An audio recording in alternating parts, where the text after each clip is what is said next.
Welcome back to the Black Table, our hour devoted to exploring ideas and subjects of special importance to African people and others fighting to build a better world. I'm your regular host, Greg Carr, and if you're a regular watcher of the Black Table here on the Black Star Network, you know that we continuously come back to this theme here in the U.S., although I know we have a global audience, of the fight for a better society here in the United States of America. We've had some transformative thinkers involved in this conversation over the arc of our early iterations here at the Black Table. But today, I almost feel like we've been building toward having a bit of a conversation with this brother. He's a long distance runner in this struggle to build a better society here in the United States. He's a civil rights lawyer. He's been a senior fellow at the Center for American Progress. He is a political analyst, an institution builder, a columnist, and an opinion shaper in a wide range of media, commercial and independent media. And certainly we're glad to have him here at the Black Table. He's the host of a podcast, Democracy in Color, with Steve Phillips, and the founder of the political media organization, Democracy in Color. And he's the author of two books, one of which, well, both of which, but really one of which we'll concentrate on today. This excellent 2016 text, which is a bestseller, New York Times bestseller, Brown is the New White: How the Demographic Revolution Has Created a New American Majority. And the one we'll be kind of centering on today, a remarkable book entitled How We Win the Civil War: Securing Multiracial Democracy and Ending White Supremacy for Good. So here at the Black Table, we're welcoming to the table today, Brother Steve Phillips. Welcome, Steve. Glad to have you here. Thanks for having me. Look forward to the conversation. Oh, yes, sir, man. And we know you're no stranger to the Black Star Network. And we told Roland we wanted to schedule you. He was excited. And I certainly am excited as well, having followed you for some time.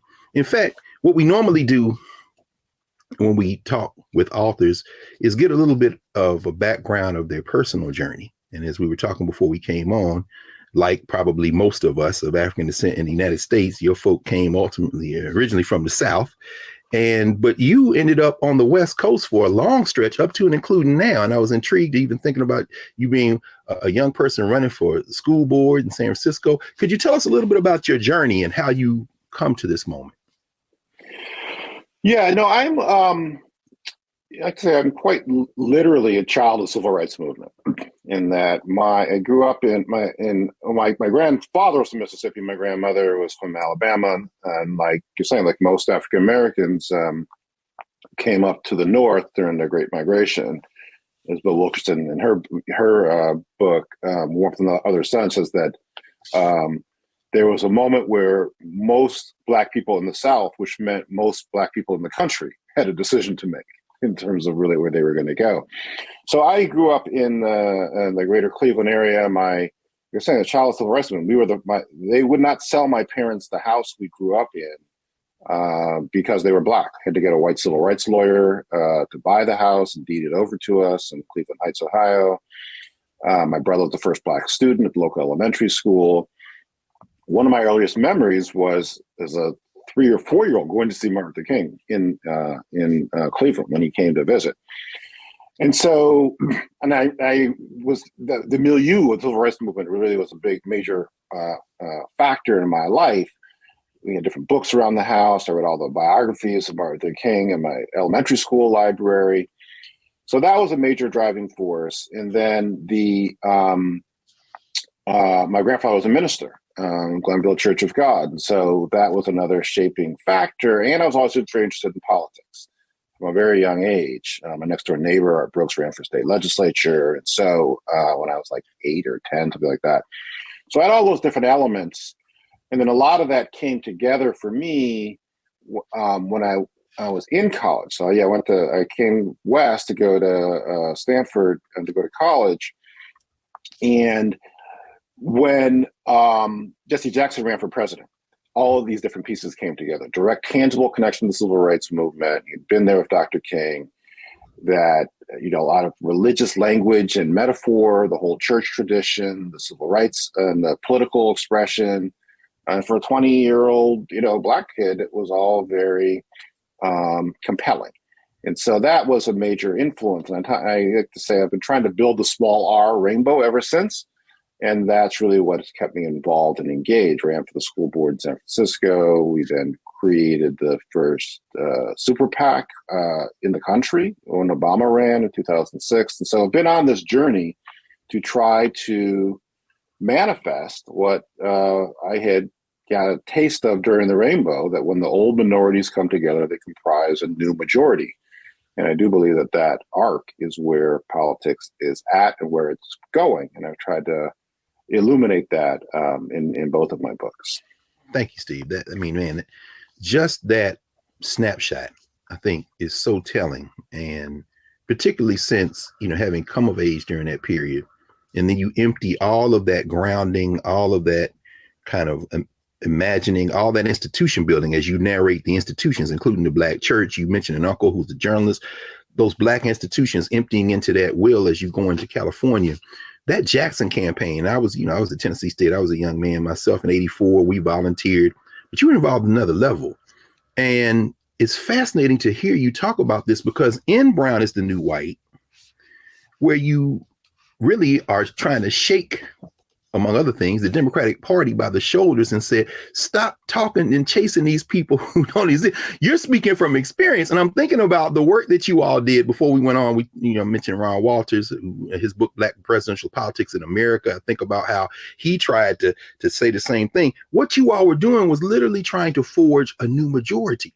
And of course, Ron Brown ends up coming out of that campaign, and then he goes over into the Democratic National Committee. And we see the Democratic Party go in a direction you're trying to offer a corrective of, and Brown is the New White. I wonder if you might say a few words about, particularly since I think it was chapter 2 of Brown is New White, where you kind of map this emerging majority in this country.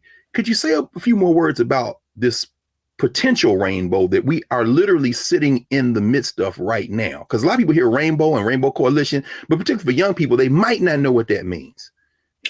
Right. Yeah. No. And actually, one of the people I dedicate Brown is the New White to is Reverend Jackson, and Yes. I talk about how he showed the power and potential of a movement for social justice manifested in the electoral space.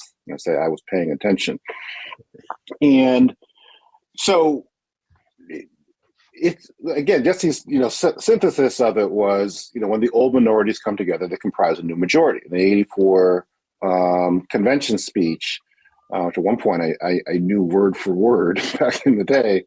This is the one from '84. '84 in San Francisco. Young people, I encourage you all, if you go to YouTube, watch that speech, because that convergence, Coretta Scott King, everybody is there. Yeah, our time has come, I think. Was that the name? Yeah. Yes, yeah. sir. Yes, right. So he says in there, he says, when blacks vote in great numbers, progressive whites win. It's the only way progressive whites win. And then he says, when blacks vote, Hispanics win. Says we must all come up together. And so he really pointed the path and illuminated and showed the power. That's the other piece. It wasn't even just a conceptual idea. Jesse in '84 had 3.5 million votes, 400 delegates. '88, he had 7 million votes, 1,200 delegates. To that time, he was the highest second place finisher in the history of the country. So he had proved the power and potential of this movement. And so that was very clear to me all along. And then the continued demographic transformation of the country. One of the things, we have this chart in Brown is the New White showing that every single day there are 7,000 people of color added to the population compared to 1,000 whites. And so that's a combination of births and deaths and legal immigration. And one of the things we don't understand is, and actually I wound up doing some of the analysis of, it's like, because we take it such a granted take it for granted so much that the country is so white. And I was like, what percentage of the world are white people? Yes, sir. Yes, sir. It's only about 12% of the people in the whole world are white. And so this notion that everybody who's white, people of color, are a minority is very unnatural. And it's unnatural because there's very intentional exclusion for centuries. The very first immigration law, so to be a citizen, you have to be a free white person. This was 1790 immigration law. And that was good law till the 1950s, and it was the practice until the 1960s. So it's really only taking down the exclusionary barriers that have made the country more diverse. And so we've gone from people of color being 12% of the population in 1965 to being 40% today. And so that's what has enabled there to be a complete transformation of politics in this country. Historically, politics has been a competition between white people. You had conservative whites and liberal whites competing over the whites who are in the middle. Yes. But it's this point just to say that when we vote, blacks vote in great numbers, people of color vote in great numbers, progressive whites now allied with people of color are the majority of people. And yes, that's what we try to break down in Brown is the New White. That the chapter 2 is Meet the New American Majority. Yes. And so if you take the Obama percentages, 80% people of color, 39% of whites, and apply that to the population overall, it's not a huge majority, which is why it's a political struggle to get people to actually see it and understand it. But it is a majority. It is the majority that propelled Obama. It's about 51%, probably closer to 52% now, of the whole U.S. population. 46% of all the Democratic voters are people of color. And it continues to grow. And so that's the fundamental. And the irony is that not only is it the fundamental driving reality in politics, it's a reality that the Republicans understand better than Democrats, which is why they're so hell-bent on trying to suppress the participation of people of color in politics. And Democrats do not counter that with the same level of intensity that the Republicans manifest. Yeah, absolutely. It makes me think about Reince Priebus and his attempt to kind of, for whatever reasons, address that. And now people are saying, well, maybe they'll finally get it this time. Although, certainly if we take the premise of how we win the Civil War and that long arc of scholarship that you tap into, we won't hold our breath, as you said in Brown is the New White. But we're going to come back in a moment and continue this conversation with you, Steve, here at the Black Table, here on the Black Star Network. And when we come back, we're going to continue this conversation, because what we see Steve Phillips do in How We Win the Civil War is give us a bit of a history in part 1 of the book as to why it is that this kind of race-focused, whiteness-focused country that we live in came to be how it is. And then in part 2, he begins to map out solutions, data-driven, civic participation-oriented organizing solutions. Back in a moment here at the Black Table.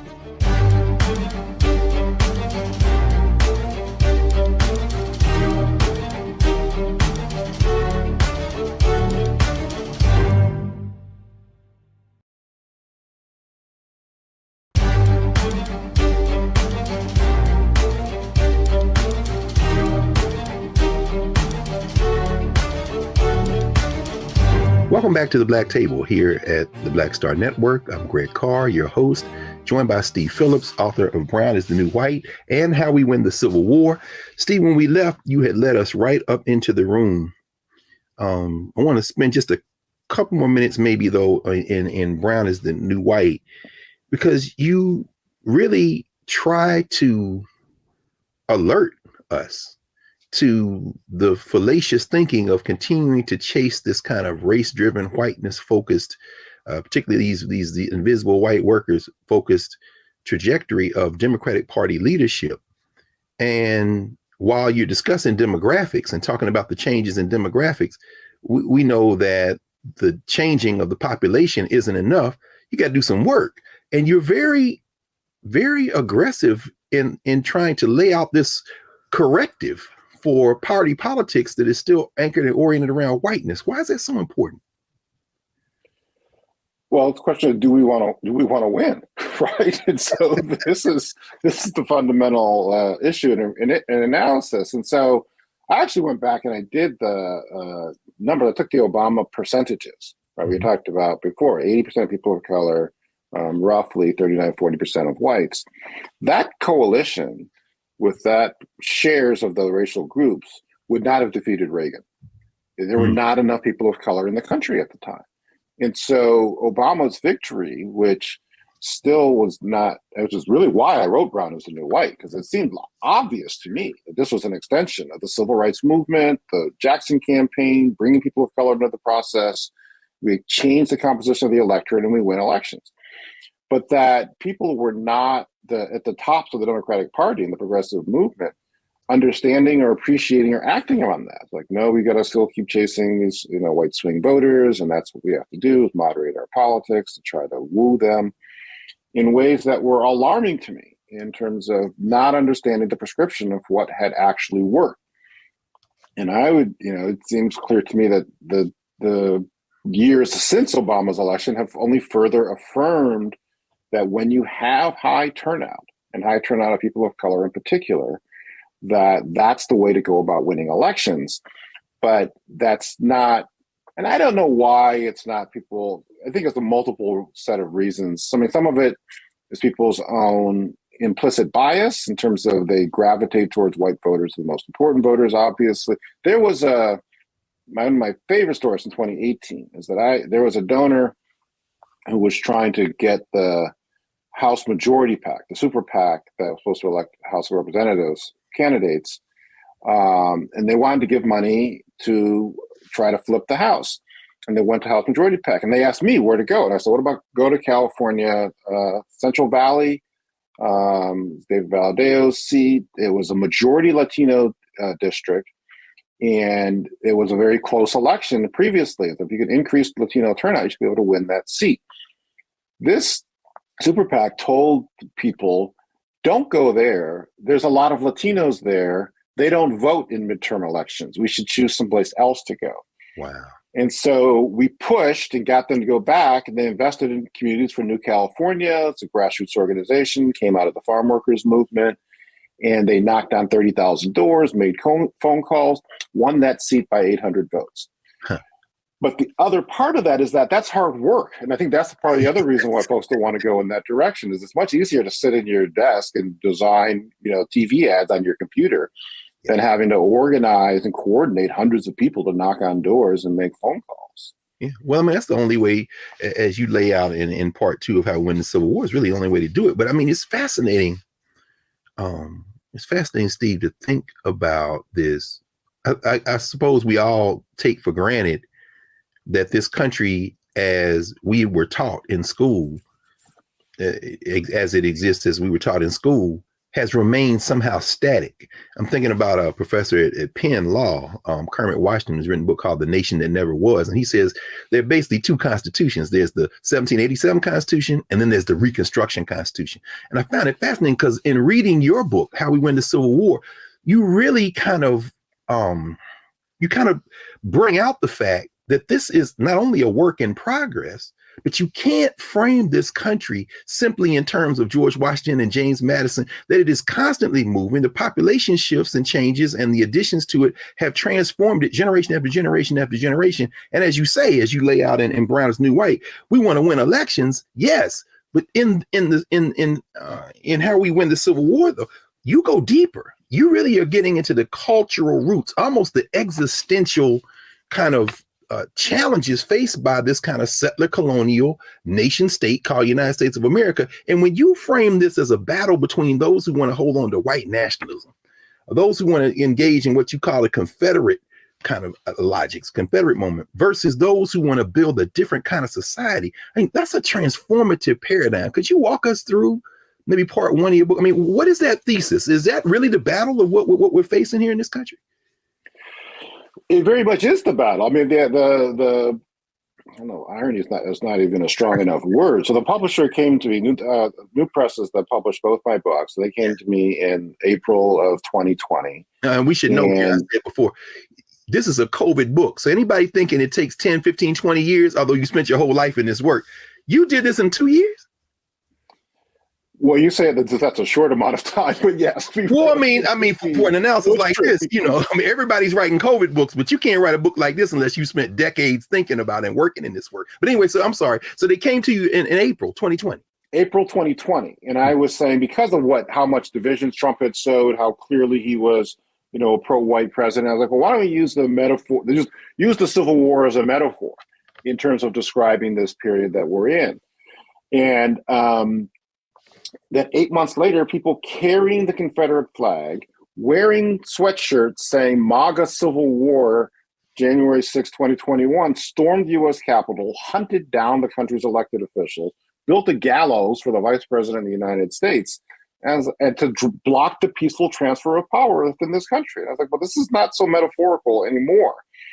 And so I title the introduction of a choice between democracy and whiteness, which is a quote from Taylor Branch, who wrote the Parting the Waters civil rights books, and he was in conversation with Isabel Wilkerson. She recounts this in her book Caste. And they were talking about the rise of white domestic terrorism within this country. And he was saying people said they wouldn't stand for being a minority in their own country. So the question is that if given a choice between democracy and whiteness, how many would choose whiteness? And Wilkerson says, we let that hang in the air. Neither of us willing to hazard a guess. Yeah. But my fundamental argument or illustration in the book is that the Confederates have never stopped fighting the Civil War. And I put this forward initially as a concept, but as I began to dig into the research, it actually is quite literally true to the point where you have at its most, clear that groups like Sons of Confederate Veterans, United Daughters of the Confederacy, they have hundreds of chapters, 700 chapters across the country, and then you can go onto their websites and you can buy Confederate belt buckles and soap and whatnot. So they've literally been moving the Confederate forward in that regard. But more broadly, this notion about, is this a white country or is this a multiracial democracy? That's what's been uninterrupted, that fight. And that everybody knows, obviously, Lincoln was assassinated, but I didn't even fully appreciate exactly when and why. So just 5 days after the supposed surrender at Appomattox, John Wilkes Booth, who had heard Lincoln's first speech after the supposed surrender, said, that means N-word citizenship. That's the last speech he'll ever give.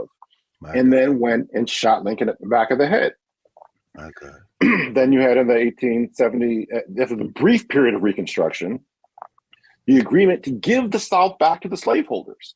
And so reestablishing white nationalist dominance for 100 years within this country. And so it's only since 64 and 65 that we've actually been trying to get more towards more multiracial democracy with the Civil Rights Act and the Voting Rights Act. So it has been an uninterrupted battle around this existential question of, is this primarily a white nation or is this going to be a multiracial democracy? And that continues to rage to this moment. Yes. And it is truly remarkable. I mean, I think it's John Roadhamel has just written the book America's Original Sin, where he traces exactly what you said about the motivations behind what John Wilkes Booth, why he did what he did. And that's not a way that we typically read it in this country, the way that he's writing about it, the way that you're talking about it. And then I love how in part one of the book, chapters 2 and 3 say the 20th century, part 1, 50 years, one battle plan, the 20th century, part 2, 50 more years, same battle plan. You lay out this battle plan that they pursue. And one of the things I think is really strong about your text, you're building on the momentum of memory because you tap into Lerone Bennett Jr., who's writing about this. You quote Black Power USA back in the 60s, and you quote Derrick Bell, who is trying to I think about Derrick Bell talking about the principle of the involuntary sacrifice.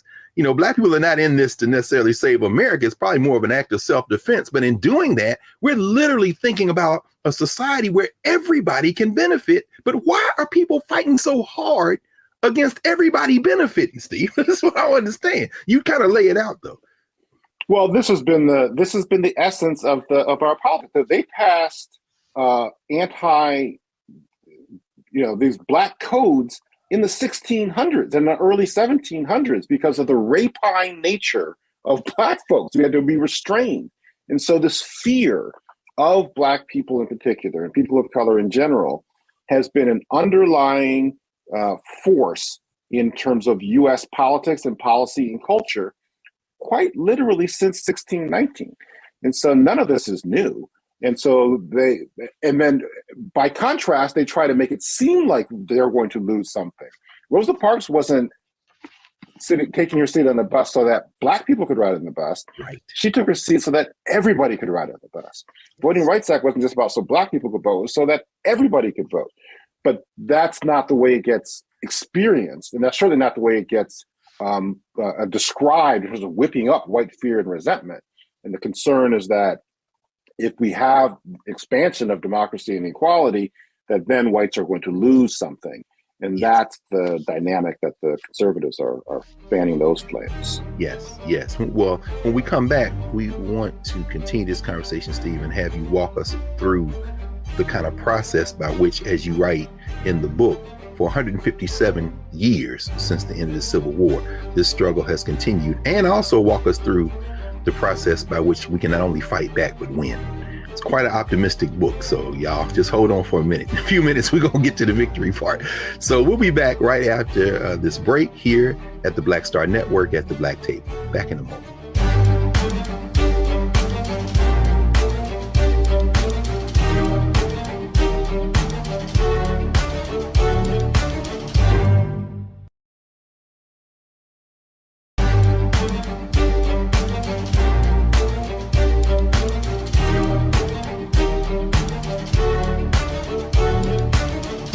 Welcome back to the Black Table here at the Black Star Network. Remember to support the Black Star Network. Download the app, tell your friends. There's nothing like this. Black-owned media where we're having different kinds of conversation, again, working to build a better world. So we're back with our guest today, Steve Phillips, author of How We Win the Civil War. Steve, you not only lay out the history of how we've come to this moment and how this resistance to a better society, a more democratic, in fact, multiracial democracy has kind of unfolded. But you actually, when you talk about the Civil War never ending, you give us a 5-step battle plan that has been pursued. Could you talk a little bit about what those 5 steps are and how they continue to manifest? Yeah, so the second half of the book is really looking at this question of how we win. And yes. I look at case studies of 5 or of several places that have made actual progress, former right-wing or actual Confederate bastions, that there's been very significant political and social change in those areas over the course of the past decade. And I knew about them generally, really only when I was getting into writing about them that I began to fully grasp just how much it was really helpful in terms of the similarities of the different elements that were taking place in those different areas. And so that's what I describe as the Confederate, the first part of the Confederate battle plan. That's what I describe as the liberation battle plan in terms of how things actually move forward. And so the core elements of that are invest in level 5 leaders. And so this is a concept I took from Jim Collins' book, Good to Great, about looking at corporations. And they called level 5 leaders, who people were very personally, humble, but extraordinarily driven and demanding for their organizations. And so all of these different areas had Georgia, Arizona, Virginia, San Diego, and Harris County, Texas, had those types of leaders. So the level 5 leaders, strong civic engagement organizations. And so as we were saying, there's a new American majority within the country, but it takes organization and discipline and methodical work to transform that population majority into a voting majority. And so that's the work of civic engagement organizations. That's the second part of the Liberation Battle Plan. The third part is detailed data-driven plans in terms of really being able to have deep data analysis of where to focus your time, energy, and efforts, where are the votes, where's the potential, and to really be able to marry the technological revolution with the demographic revolution. And then the fourth is play the long game. In each of those places, there's 10 years of uninterrupted work to methodically build up the political power and electoral influence. And that is what has enabled them to actually succeed. So those are the core components of the Liberation Battle Plan. Excellent. And so, and it's interesting that the final component in the Liberation Battle Plan is the same as the final component in the Confederate Battle Plan. Play the long game. But I mean, while this is going on, and there are a lot of questions I want to ask you, maybe we'll do that in the final block, or maybe even commingle it now, about how you're reading the current election cycle, particularly the midterms we just came from, what's going on in Georgia in terms of early voting, how you were thinking about that data. But these case studies, like you say, you're at the state level in Georgia with Stacey Abrams, who I know you've worked a long time with. I love how you write. Some of these people I'm gonna call by their first names because I've worked with them very closely. And Stacey Abrams, of course, being one. But as you lay out Arizona, is it John Laredo? I think is John Laredo, yeah. Yeah. And Virginia with Trom Gwynn, I'm thinking about how in Brown is the New White, you lay out the demographic case, Asian Americans, Latino Americans, Black Americans.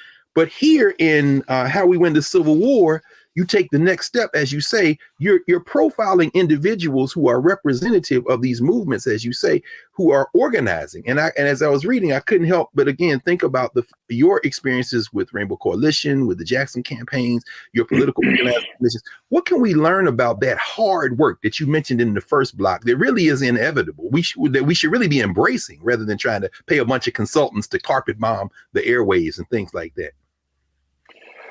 Right. So it's for people who come out of an understanding of social change and organizing. Right. So John is a perfect example of that. John Laredo in Arizona.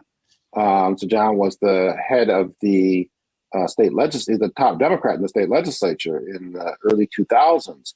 But before that, he came out of the United Farm Workers movement. Cesar Chavez was a mentor of his. Mm-hmm. So he learned at the knee of one of the major social change, racial justice, economic justice organizers in this country's history, and then took those skills to the state legislature and to the process of building political power. So he convened a meeting of all the different major organizations, labor groups and community groups and political organizations. And he had this meeting, says, who's tired of getting your asses kicked? Raise your hand. And people raised their hands. So we need to all work together and develop a common plan that we're going to stick with and be able to move forward over the year. And over the course of a decade, they have registered hundreds of thousands of people of color, brought them into the electorate. This coalition has stayed together. They knocked on 3 million doors in Arizona this past election, had 1 million conversations with voters, and they won the governor's race by 17,000 votes. So that's a direct application of these civil rights and social justice community organizing skills and applying that to the electoral arena to great success.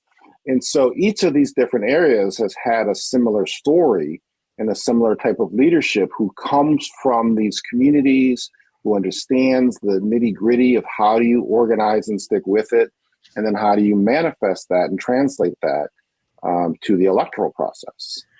Is that part of maybe even at the heart of how you transform attitudes? I mean, you write a lot, particularly as we think about the epilogue, where you talk about the possibilities of universal basic income.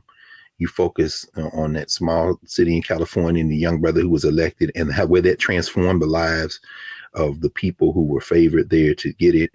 But and you contrast that with earlier in the book, of course, how people work so hard to take away healthcare, to restrict voting rights. But I mean, when you're knocking on doors like that, when you're engaging with people, when you're engaged in that person-to-person work, I'm thinking about, of course, Reverend Jackson in West Virginia with coal miners, with migrant, what I mean? And people say, well, why are you there with these white people? Say, no. This isn't about the color of their skin. This is about your common interests. Is it possible that these two-party politics we're involved in, that the folks who kind of run these parties and who have this old way of thinking, well, let me ask you a different way. Why cling to that? Why cling to those strategies when in fact we're dealing with human needs that people should be able to see beyond our waist with? And it seems, at least, we can trust what you've been writing and doing and working, you and your comrades. You can transform people's thinking if you just simply sit and be with them, organize them. I mean, why won't these parties, certainly the Democratic Party, why won't they move in that direction? Well, there's kind of two parts to it. And so I think the part of it is that I'm fundamentally more focused on changing who holds power than in changing attitudes. And that's really kind of across the board. Thanks for clarifying. And so yes. It's not, people did not think that, it wasn't about changing people's attitudes that enabled us to pass Obamacare. But because we passed Obamacare over the strenuous opposition of the right and the Republicans, that people of all backgrounds and all political persuasions got access to health care.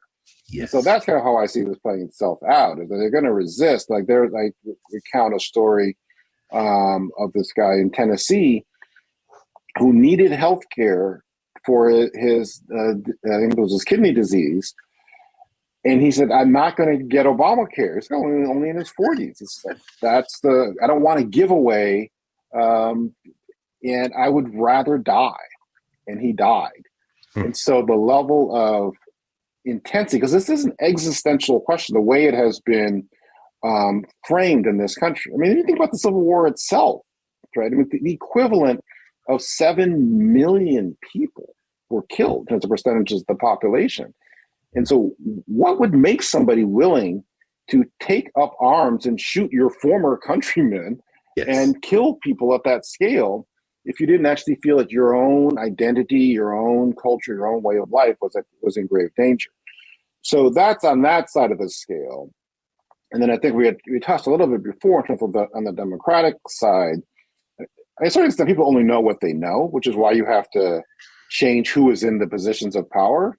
And there's very strong bias in this country that the white votes matter most, white people matter more.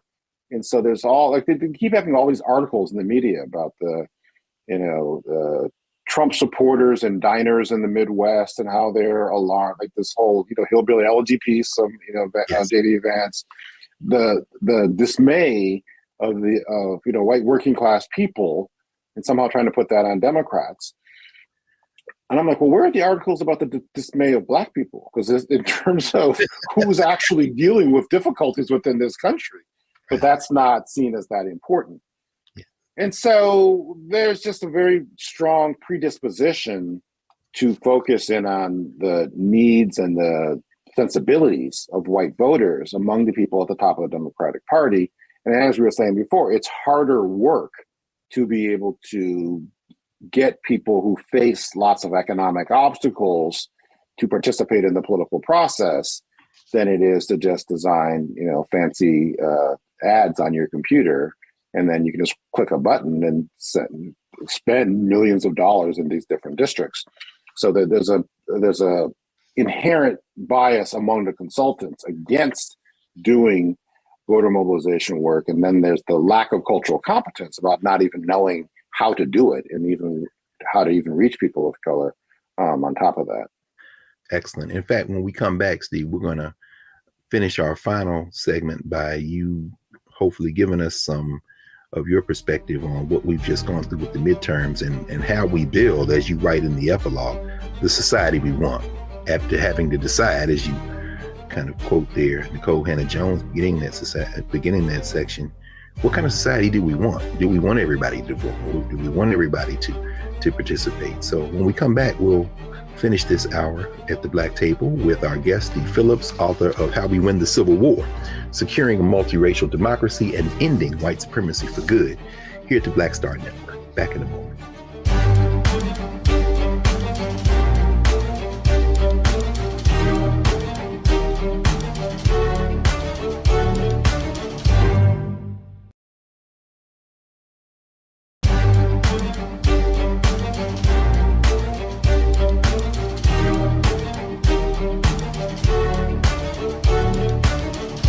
Welcome back to the Black Table here on the Black Star Network. Remember to support the Black Star Network in every way. I'm your host, Greg Carr. We've been joined this hour by Steve Phillips, author of Brown is the New White and How We Win the Civil War. Steve, I have a couple of questions based on what you've seen in the wake of these midterm elections. You write extensively about Georgia, extensively about this level 5 leader, Stacey Abrams, the organizations that she helped build, that you all worked so hard to move. What's this early voting telling you in Georgia? I mean, we see that there are a lot of people who are out voting. There are a lot of young people. And then we know that quietly, there are also those who maybe don't want a multiracial democracy, who aren't perhaps on social media, but who are also going very quietly to their polling places and registering their votes. What is this early voting telling you, and what do you anticipate maybe might happen in Georgia? Well, I think it's going to be close again, as it always has been, which comes back affirming the significance and importance of civic engagement organizations and voter mobilization work. I mean, as we saw with Biden winning and with Warnock and Ossoff winning, there is a majority of people, but in terms of being able who are part of this new American majority, progressive whites and people of color. But the core of that is people of color, and people of color have far more obstacles in their lives. Gargantuan racial wealth gap in this country, transportation issues, childcare, all these different things that get in the way of being able to vote requires there to be a civic engagement organization to help you cast your ballots. And so what we're up against is people who have fewer obstacles to voting, more regular voter participation, and fierce determination to stop the changes that are happening. And so I had done this chart looking at voter turnout in Georgia, and it was very flat from 2010, 2014. And then 2018, it jumped up, and you can see it on this chart. And Stacey Abrams did massive voter mobilization to increase voter turnout, and that's what brought her so close to winning that race in 2018. But at the same time, white vote increased significantly, and the conservative white vote in these small counties.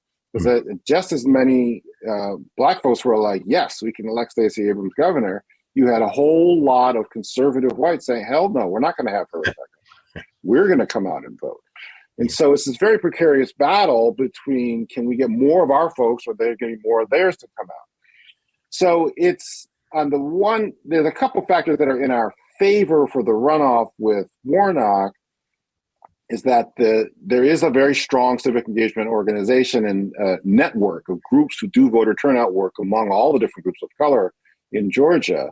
The Georgia Votes Coalition that Leslie Small runs. And so that's one factor in our favor. The other factor, frankly, is that the control of the Senate is not at stake. And so there's less alarm, I think, on the part of the conservatives. Some of the reporters in Georgia were talking about that they kept hearing during the midterm elections was, we have to flip the Senate, we have to stop, Chuck Schumer, but that's not at play anymore. And so they might not have quite as much drive or motivation or animus to turn out, but our side still has more obstacles to voting. So it's going to be very close, but there are a couple of factors that weigh in our favor there. That's excellent. It's funny that the third of the battle plan, the kind of Confederate battle plan you mentioned, distort public opinion. Certainly, when you evoke that in terms of what's going on now in Georgia, the Senate's not in play. It's interesting to see how public opinion can be distorted. Like, say, you're driving people to the polls, but given that point of entry, I want to ask you about Arizona, because certainly if Warnock wins, that diminishes some of the influence of Kristen Sinema. But I'm wondering, as a lawyer, and as a civil rights lawyer in particular, if you have any thoughts about Cochise County saying they're not going to certify the votes, while the political pundits are saying, well, that means maybe they'll flip a couple of seats to the, yeah, but remember that fifth element that you talk about, play the long game, is the possibility of a county in a state not certifying a vote and getting away with it. What might that lay the groundwork for in the long game, Steve? Because I know you have a legal point of entry on this. Well, that's a good question, because in the short term, that county is likely just not to have its votes counted, period, which actually hurts their candidate in terms of, so they're trying to, have that kind of petulant response to being part of the democracy. But you're right, in terms of the danger to the democracy in the long run. And this is, in essence, and this is part why I say that the Confederates have never stopped fighting the Civil War. The Civil War, it didn't actually start with shooting. It started with the Southern states refusing to accept the election results in an election where the candidate backed by Black people won. And they were like, no, we're not going to acknowledge his election. We're not going to honor the laws that are set up. We're going to completely separate ourselves and succeed. And so this is what is at stake, is that these counties, you see it also in terms of, sometimes you get these You saw a lot in the kind of more the height of the Black Lives Matter movement. Some of these sheriffs in different counties would be like, well, we're not going to enforce these different laws. And so, which is what they did during the Civil Rights Movement, right? After King talked about interposition and nullification. And they not acknowledging, they didn't want to acknowledge and implement Brown versus Board of Education. And so it's a very similar pattern of trying to exempt yourself from the country and the government to which you belong and from which you get a whole bunch of money when that part gets left out of it in terms of the resources that go to these places. But the trend is dangerous in that regard, because they are trying to lay the groundwork for not having to honor the laws of the country that we're all part of. Yes. You know, it's interesting. I have a couple more questions I want to ask you if I can get them squeezed in. One involves Texas. And as you were talking about J.D. Vance, and you mentioned J.D. Vance in passing, you know, maybe curious as to what, if any thoughts you might have on why in Ohio, Tim Ryan didn't do as well as folks were hoping. But then Josh Shapiro running in Pennsylvania for governor seems to have struck that kind of coalition you're talking about to win a statewide election. And of course, the Pennsylvania State House chamber, one of the chambers switches hands.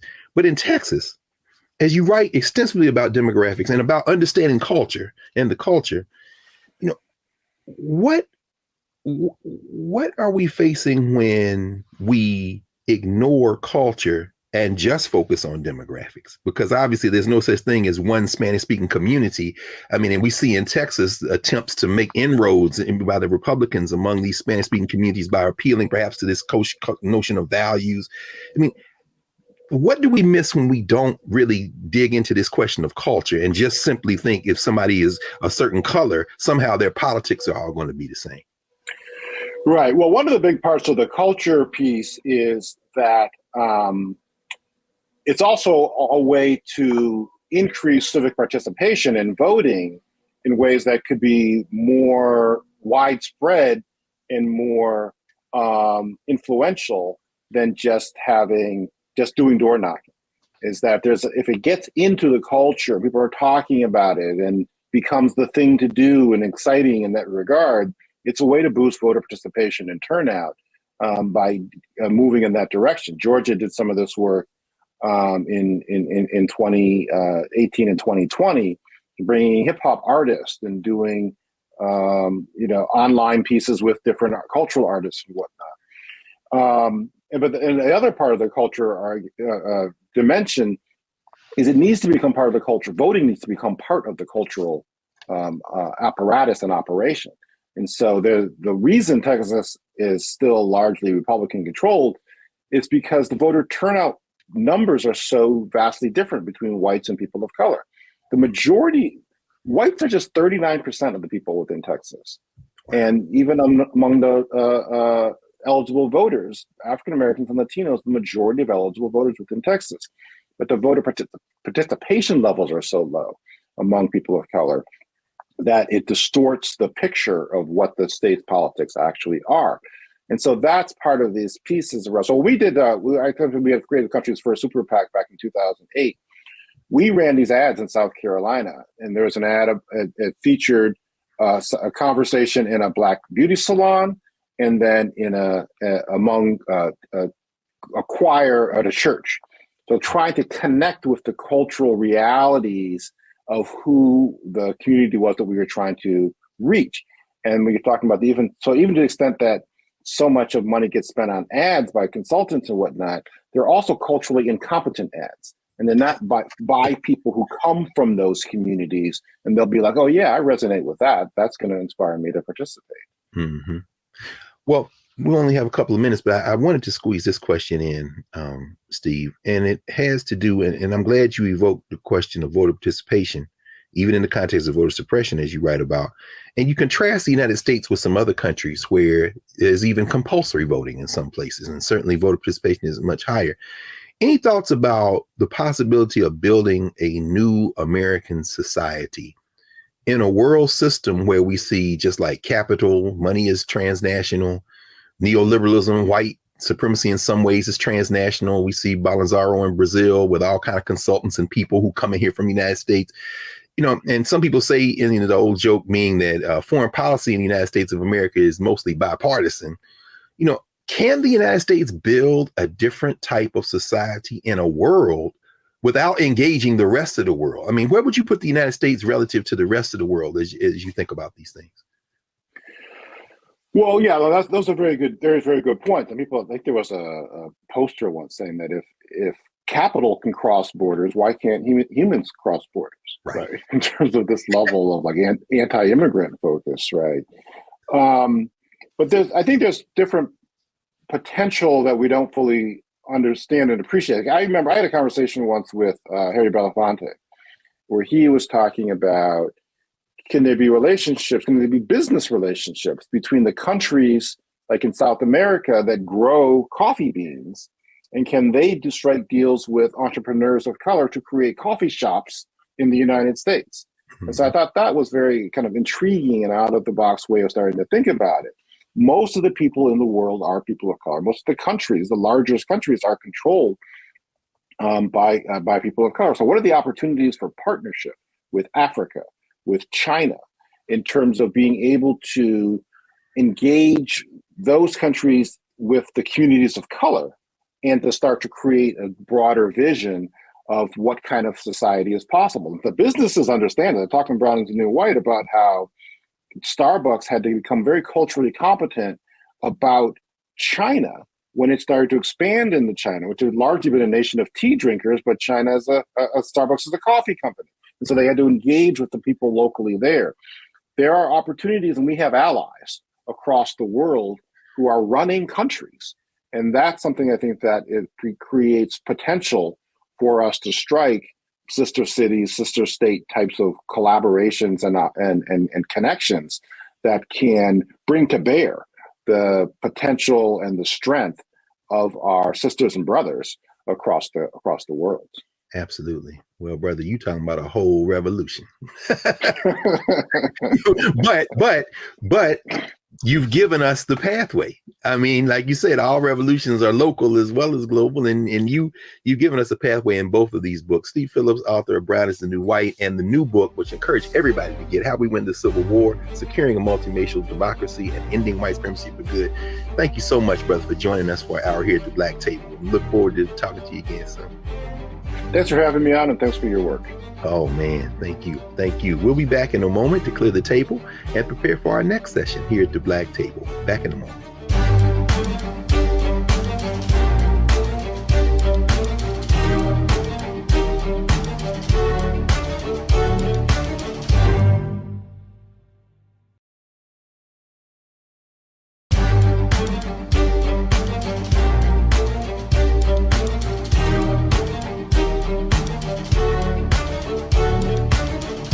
Welcome back to the Black Table here on the Black Star Network. Again, we want you to support the Black Star Network in every way possible and spread the word.